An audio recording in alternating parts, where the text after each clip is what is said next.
Praise God. Good afternoon. Isa na naman po mapagpalang araw para sa ating lahat.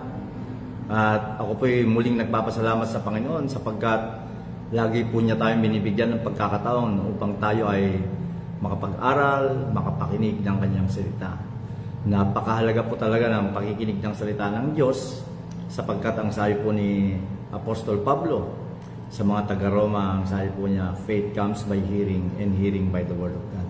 Ang pananampalataya po ay dumarating sa pamamagitan ng pakikinig at pakikinig pa ng salita ng Diyos. Kung gusto po natin magkaroon ng pananampalataya patungkol sa mga bagay tungkol sa Diyos at sa kanyang mga salita, pakinggan natin lagi ang salita ng Diyos at doon darating ang pananampalataya sa bawat nakikinig nito.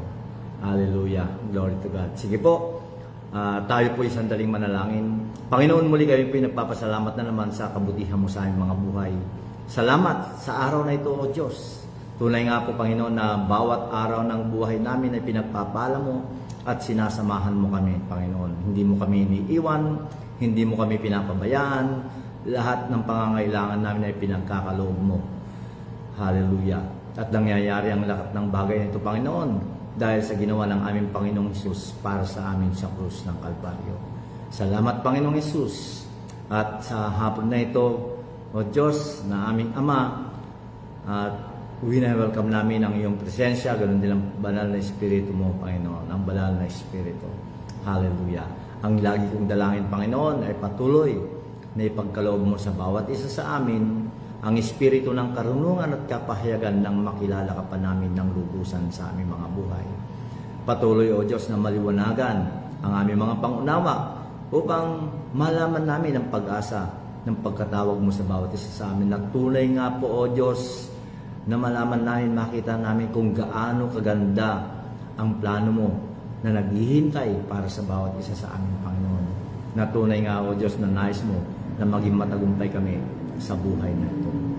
At salamat din, Panginoon, patuloy na malaman din namin ang lahat ng yaman na ihanda mo para sa bawat isa sa amin. At hindi lang yung Panginoon, salamat at kami ang iyong mga mana, O Diyos, ayon sa iyong salita. At gayon din, Panginoon, patuloy din na maranasan namin ang kapangyarihan mo, ang kapangyarihan ng banal na Espiritu sa bawat isa sa amin na patuloy na nananampalataya sa aming Panginoong Hesus. O Diyos, patuloy na ang nais mo lamang ang siyang mahiyag ngayong hapon na ito at ang banal na Espiritu ang siyang maging dakilang guro namin ngayong hapon na ito. Ito po ang aming dalangin sa makapangyarihang pangalan ni Jesus. Amen and Amen. Praise God. Hallelujah. At bago po tayo magsimula, nais ko po muna na i-share natin ang broadcast na ito, ano po. Hallelujah. At yun po ang gagawin ko ngayon upang sa gayon ay marami pa ang makapakinig ng salita ng Diyos. Praise God. Hallelujah. Okay, share lamang po natin sandali. Glory to God. Hallelujah. Praise God.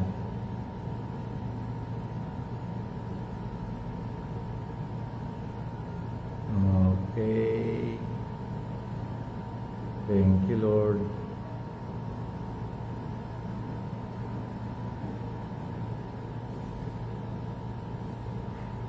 Praise God.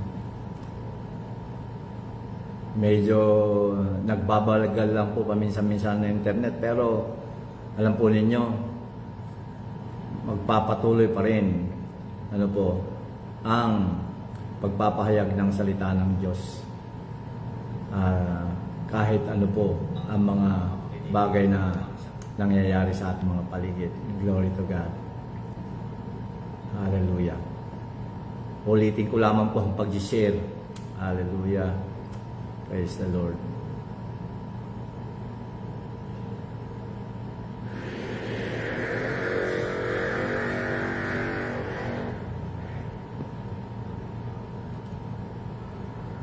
Okay. Salamat sa Panginoon. At ang patuloy po na pinag-aaralan po natin ngayon, ang topic po natin ay patuloy sa yung paghahari natin sa buhay nito. Tinawag po tayo ng Diyos upang pamahalaan natin ang mundong ito, pamahalaan natin ang ating mga buhay, at tayo po ay maghari sa buhay nito. At nais ko pong alamin natin, tandaan po natin na itong lahat ng bagay na pinag-uusapan natin ay nakasulat po sa salita ng Diyos. Katunayan, kung babalikan natin ang kasaysayan na lagi kong binabalikan upang maalala po natin sa Genesis chapter 1, nung likhain ng Diyos, ano po, ang sangkatauhan, nung likhain niya po ang tao, ang sabi niya, na tayo ay maghari sa mundong ito. At ito po ang kanyang pagkakasaysay, kung babalikan po natin na basahin, ano po, pang sa ay makita po natin na ang panawagan na ito ng Diyos na tayo ay mahal at maghari sa buhay na ito ay tunay na panawagan ng Diyos sa bawat isa sa atin na patuloy na sumasampalataya sa Kanya. Sabi po niya rito sa verse 26 ng Genesis chapter 1 verse 26, upang malala lamang po natin, pagkatapos sinabi ng Diyos, likhain natin ang tao ayon sa ating wangis. Sila ang mamamahala sa lahat ng uri ng hayop, mga lumalangoy, lumilipad, lumalakad at gumagapang. Kaya nilikha ng Diyos ang tao, lalaki at babae, ayon sa wangis niya. Binasbasan niya sila at sinabi, magpakarami kayo para mangalat ang mga lahi ninyo at mamahala sa buong mundo at pamahalaan ninyo ang lahat ng hayop. So, yun po ang tawag sa atin ng Diyos. Nung likhain ng Diyos ang sangkatauhan, ang tao po, tinawag niya ito upang pamahalaan ang mundong ito. At hindi po nawawala ang panawagan ng Diyos na yun. Ang nais ng Diyos habang tayo nabubuhay sa mundong ito, tayo ay maghari at mamahala sa buhay na ito. Bakit po? Sapagkat napakahalaga na bilang mga anak ng Diyos, bilang mga Kristiyano, at lahat ng tao sa mundong ito ay nakakaranas ng lahat ng uri ng pagsubok, napakaraming balakid, sapagkat yan po talaga ang nais ng dyablo sa mundong ito, na hadlangan ang napakagandang plano ng Diyos sa buhay po natin. Ano ba ang pinakamagandang plano ng Diyos sa buhay ng tao sa mundong ito? Unang-una, siyempre, yung bang magkaroon ng muling may balik ang relasyon ng Diyos sa sangkatauhan. Nawala po ito nung ang tao ay magkasala sa pamamagitan po ni Adan, pero ipinadala pa rin ng Diyos dahil sa kanyang pagmamahal sa atin, dahil gusto ng Diyos na tayo ay makapiling niya habang panahon, ipinadala niya ang kanyang nag-iisang anak na si Jesus. At ang sabi ng salita ng Diyos sa John 3:16, at gayon na lamang ang pag-ibig ng Diyos. Ay, praise God, alam po ninyo, kaibigan, mahal na mahal ka ng Panginoon. Sabi niya, gayon na lamang ang pag-ibig ng Diyos, kaya pinadala niya ang kanyang nag-iisang anak para sa atin, para sa akin, para sa iyo, upang ang sino mang manampalataya sa Kanya, sabi ng salita ng Diyos, hindi na mapapahamak, kundi magkaroon ito ng buhay na walang hanggan. At hindi lang yung buhay na walang hanggan na madalas na alam natin na yung walang katapusang pamumuhay. Hindi lamang po yun ang ibig sabihin ng buhay na walang hanggan. Ang nais po ng Diyos, yung buhay mismo ng Diyos, yun ang pinagkaloob niya sa bawat isa na sumasampalataya sa kanyang anak na si Jesus. At naibalik nga po muli ang pamamahala sa tao sa pamamagitan ng kamatayan at muling pagkabuhay ng ating Panginoong Hesus.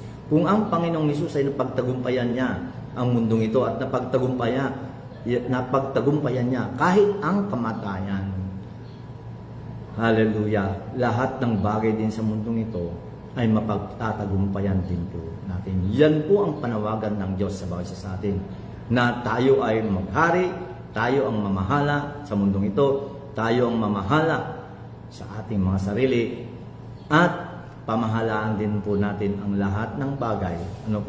Tayo ang merong binigyan ng kapangyarihan upang sa gayon pamahalaan natin at pagharian natin lahat ng mga pwedeng maging balakid upang matupad ang pangarap ng Diyos, ang layunin ng Diyos sa bawat isa sa atin, lalong-lalo na po sa sangkatauhan. Praise God. Sapagkat nais po ng Diyos na muli ay may balik ang relasyon ng tao sa Diyos. Yan. Praise God. Pero, paano ba napagtatagumpayan? At paano mamamahala ang mga anak ng Diyos habang sila ay narito sa mundong ito? Nais ko pong basahin sa inyong nakasulat sa 1 John, sa sulat po ni St. John, sa unang Juan, chapter 5, verse 1. Ito po ang kanyang pagkakasaysay at babasahin ko po para sa inyo. Ang sino mang sumasampalataya na si Jesus, ang Kristo, ay anak ng Diyos. Kailangan para manampalataya tayo, maniwala tayo na ang Panginoong Jesus, siya ang Kristo. At sabi niya rito, kung tayo'y sumasampalataya na si Jesus ang Kristo, tayo raw ay mga anak ng Diyos. Praise God, alam po niyo po, ito ang katanungan sa sangkatauhan. Sino sa atin ang naniniwala na si Jesus ang Kristo? Napakahalaga ang bagay na yon, na ang bawat tao sa mundong ito ay makilala niya si Kristo o ang Panginoong Hesus at maniwala siya na si Jesus ang Kristo. Siya yung Mesaya, siya yung Mesyas, siya yung tagapagligtas, siya yung sinugo ng Diyos. Ayan. Ang sabi niya, kung sumampalataya raw tayo at naniwala tayo na si Jesus ang Kristo, tayo ay anak ng Diyos. Nais ng Diyos na ibalik niya ang alin, ang nawalang ugnayan o relasyon. Ano po, nung nagkasalang tao, nais niyang ibalik muli sa atin. At may babalik lamang ngayon ang sabi ng salita ng Diyos kung tayo'y naniniwala na si Jesus ang Kristo, na siya nga ang anak ng Diyos. Napakahalaga po ng bagay na yan. Of course, naipanganak po tayo sa mundong ito, pero ang sinasabi rito ay whoever believes that Jesus, sabi niya, ang sino mang sumampalataya kay na si Jesus ang Kristo ay anak ng Diyos. Nagiging, pag sumampalataya pala tayo sa Panginoong Jesus, ang kapanganakan natin, ang nagiging kapanganakan natin ay buhat sa Diyos. Hindi na ito buhat sa tao. Hindi na buhat sa laman, hindi na sa kagustuhan ng tao. Ang magiging kapanganakan natin ay buhat sa Diyos. At ang sabi po niya rito, at ang sino mang umiibig sa Ama ay umiibig din sa kanyang anak. Praise God. Kung sinasabi natin na mahal natin ng Diyos, kung sinasabi natin na kilala natin ng Diyos, na kung sinasabi natin na makapangyarihan ng Diyos, pero tandaan po natin, kailangan nasa atin pa rin o pinanampalatayaan pa rin natin, naniwala pa rin tayo na si Jesus ang Kristo. Yan, para tayo ay maging anak ng Diyos. Mahalaga po ang bagay na yon, sapagkat maraming tao sa mundong ito na hindi ganun ang pagkakakilala nila sa ating Panginoong Jesus, na hindi siya ang Kristo. At marami pang naghihintay para sa kanya sinasabi, hindi si Jesus ang Kristo. O hindi si Jesus ang sugo, hindi si Jesus ang Mesiyas, hindi siya ang tagapagligtas. Meron pang iba. Wala pong iba. Ang sabi ng salita ng Diyos, kung maniniwala lamang tayo, tayo na ay magiging anak ng Diyos. At tignan po natin, sa verse 4 ng John chapter 1 na binasa natin ng unang 1, sabi niyo po sa verse 4, sapagkat ang bawat anak ng Diyos ay nagtatagumpay laban sa mundo. Sino ang mga anak ng Diyos? Ayan. Yun ang isang napakahalagang katanungan. Ang sabi ng binasa po natin na kanina, ang mga anak ng Diyos ay yung mga sumampalataya na si Jesus ang Kristo. Tayo ang mga anak ng Diyos. At ang sabi niya rito, ang bawat anak ng Diyos ay nagtatagumpay laban sa mundo. Pero kung minsan sabi natin, pero parang talunan naman ako sa mundong ito. Kaibigang kapatid, nilikha ka ng Diyos bilang isang mananagumpay sa mundong ito. Kaya nga sabi niya, ang bawat anak ng Diyos ay nagtatagumpay laban sa mundo. At ang sabi po niya rito, na pagtatagumpayan niya ito sa pamamagitan ng pananampalataya. Mapagtatagumpayan natin ang mundong ito sa pamamagitan ng pananampalataya. Inulit niya ulit, tinanong niya sa verse 5, at sino ba ang nagtatagumpay laban sa mundo? Ayan, ang sumasampalataya na si Jesus ay anak ng Diyos. Ilang beses niya pong inulit na kung tayo'y sumasampalataya at naniniwala na si Jesus ay Kristo, na siya ay anak ng Diyos, sabi niya, napagtatagumpayan natin ang mundo. Bakit? Sapagkat pag naniwala tayo na si Kristo nga, na si Jesus nga ang Kristo, ang sabi niya rito, tayo na ngayon ay anak ng Diyos. Okay. Ulitin ko po. Kung sumasampalataya po tayo na si Jesus ang Kristo, tayo raw ay mga anak ng Diyos. At kung tayo ay mga anak ng Diyos, na pagtatagumpayan natin ang mundong ito. At paano natin napagtatagumpayan ang mundong ito? Sa pamamagitan po ng ating pananampalataya. Praise God. Malinaw po yun. Na kaya natin mapagtagumpayan ang lahat sa mundong ito sa pamamagitan ng ating pananampalataya. Nais ng Diyos na mamahala tayo sa buhay nito. Nais ng Diyos na maghari tayo sa mundong ito. Hindi niya sinasabing pagharian natin ang mga tao. Hindi po, pagharian natin ang mundong ito. At ano ba ang meron sa mundong ito na dapat nating pagharian? Alam po ninyo, sobra-sobra na po ang kasamaan sa mundong ito. Bakit nangyayari ang mga kasamahan na ito? Ang mga kasamaan sa paligid natin o sa mundong ito? Sapagkat ang sabi rin ng salita ng Diyos na ang mundong ito ay nasa ilalim ng kontrol o kapangyarihan ng Diablo, ang sinasabi po ng salita ng Diyos. It is under the control of the evil one. At ang nais ng Diyos, mapagtagumpayan natin ang kasamaan sa mundong ito. At mapagtatagumpayan natin ang kasamaan na naghahari sa mundong ito. Bakit? Sapagkat tayo ay mga anak ng Diyos. At binigyan niya tayo ng kapangyarihan upang mapagtagumpayan natin ito. At napakasimple ng ipinagkaloob ng Diyos sa bawat sa atin. Yung pananampalataya. Lahat po na mga Kristiyano, tinatawag na Kristiyano na tumanggap sa Panginoong Hesus bilang sarili ng Diyos at tagapagligtas, na naniniwala at sumampalataya na si Jesus nga ang Kristo at tayo naging anak ng Diyos, lahat po tayo binigyan ng pananampalataya upang mapagtagumpayan natin ang mundong ito. Ang tanong, bakit hindi nagtatagumpay ang marami sa mundong ito? Sapagkat hindi nila ginagamit ang pananampalataya na ipinagkaloob ng Diyos sa bawat isa sa kanila. Mahalaga po ang bagay na yun. So, nais ng Diyos, ano po, ay maghari tayo sa mundong ito.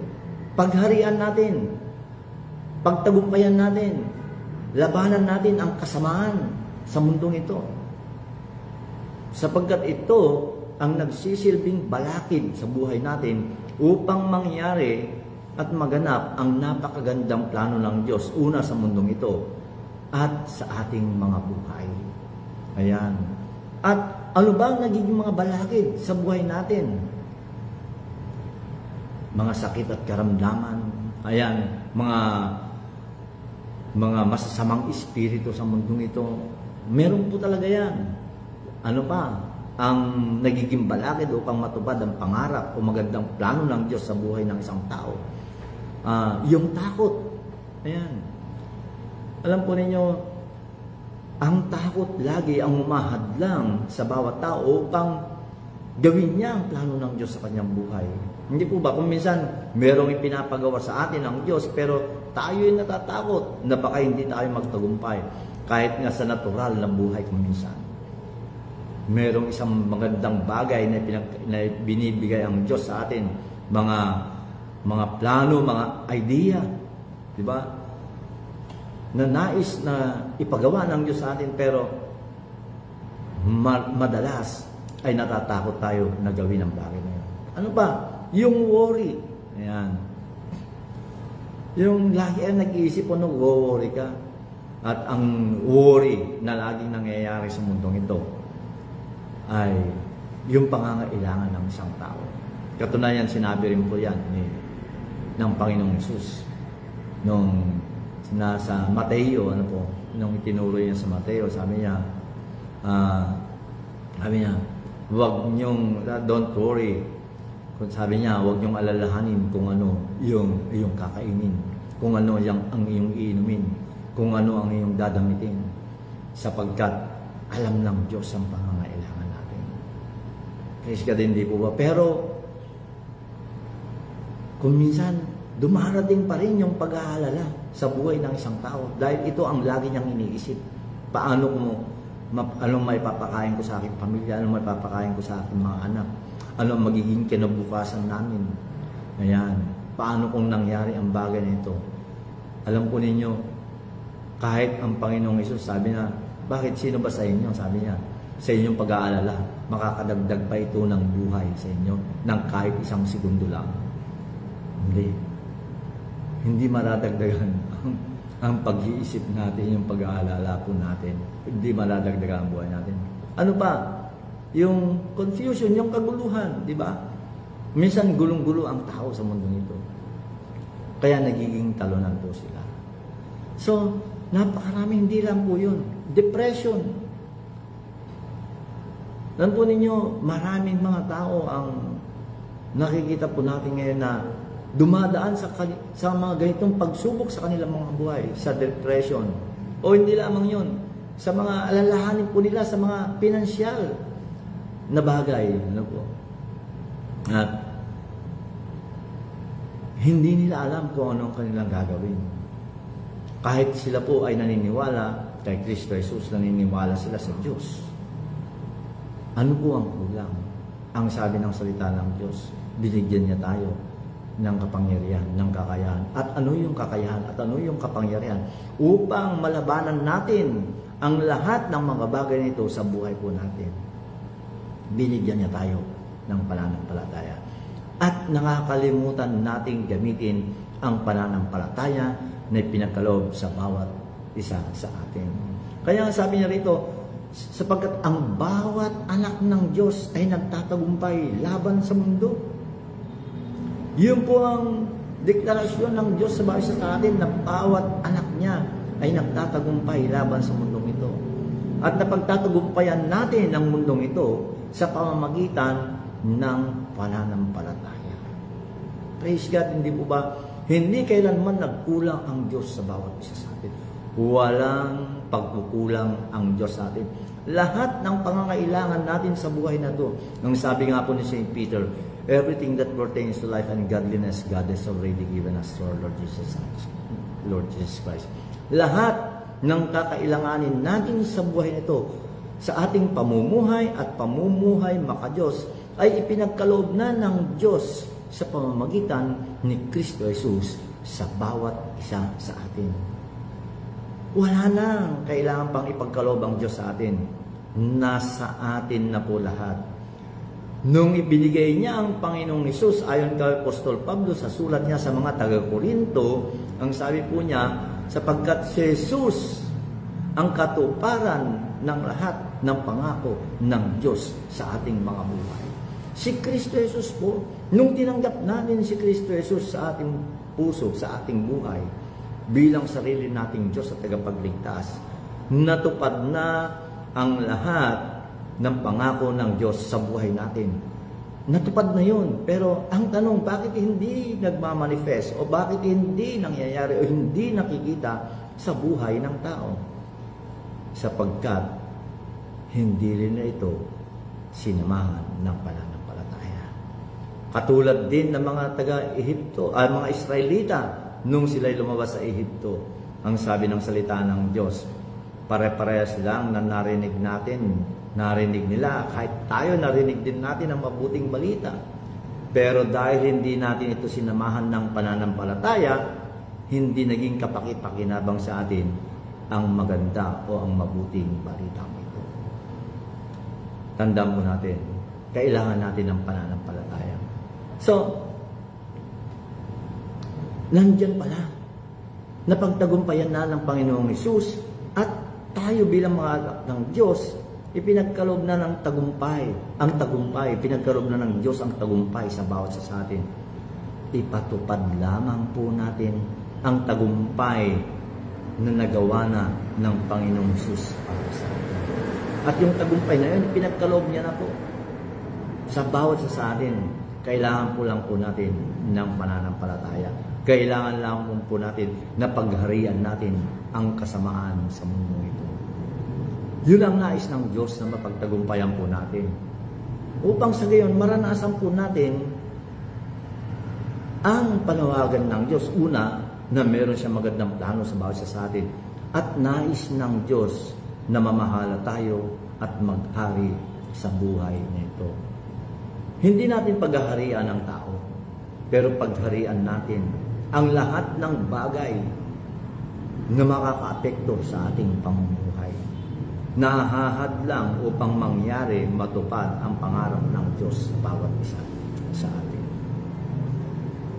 Kailangan po natin paunlarin o palaguin ang pananampalataya po natin. Kaya napakahalaga kahit paulit-ulit po natin pakikinggan ang salita ng Diyos sapagkat yun lang naman po talaga ang kakailangan natin. Sapagkat ang sabi ng salita ng Diyos, faith comes by hearing and hearing by the word of God. Yun po ang sinasabi ng Apostol Pablo sa atin. At ito ay kinasiyan po ng Banal na Espiritu, hindi po sinamahan po ng Banal na Espiritu. Sabi niya, ang pananampalataya ay dumarating sa pamamagitan ng pakikinig at pakikinig ng salita ng Diyos.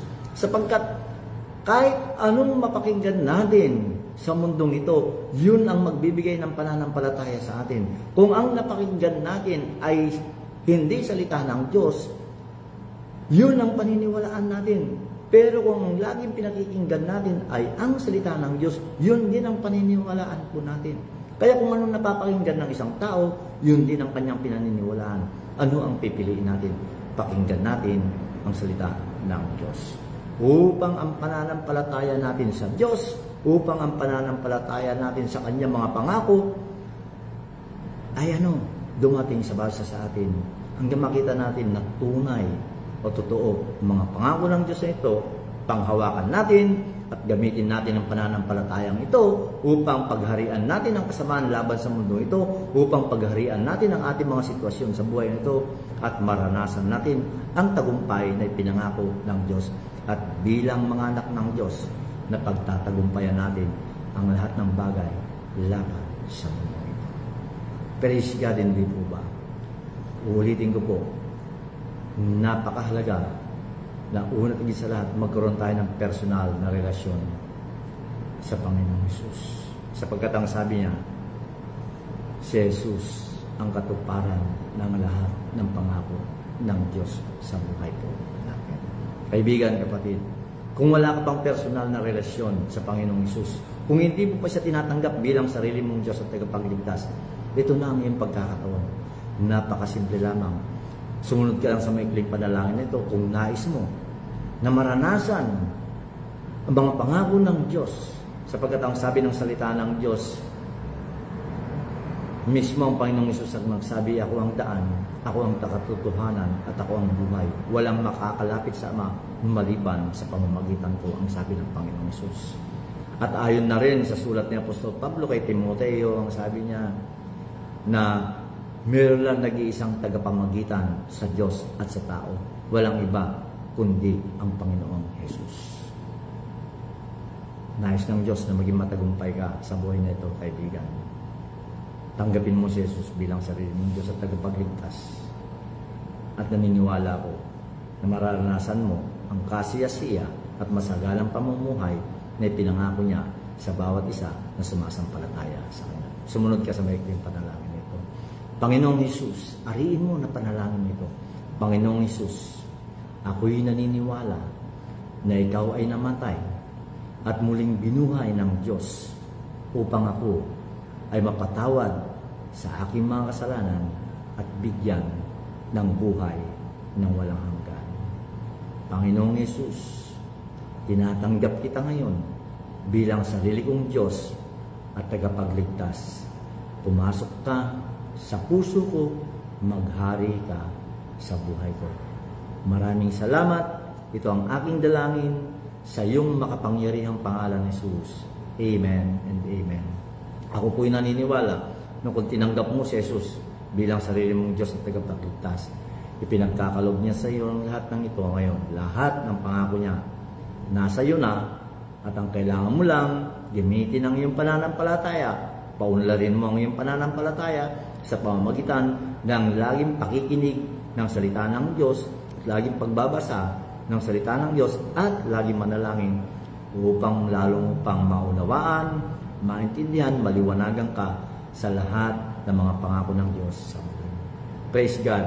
Salamat po sa inyo na patuloy na nakikinig ng broadcast na ito. At kung wala kayong ginagawa tuwing linggo, alas 10 po ng umaga, ay pwede po ninyo kaming samahan. Magsama-sama tayo upang ipagdiwang ang pag-ibig, ang pagmamahal ng ating Panginoong Hesus.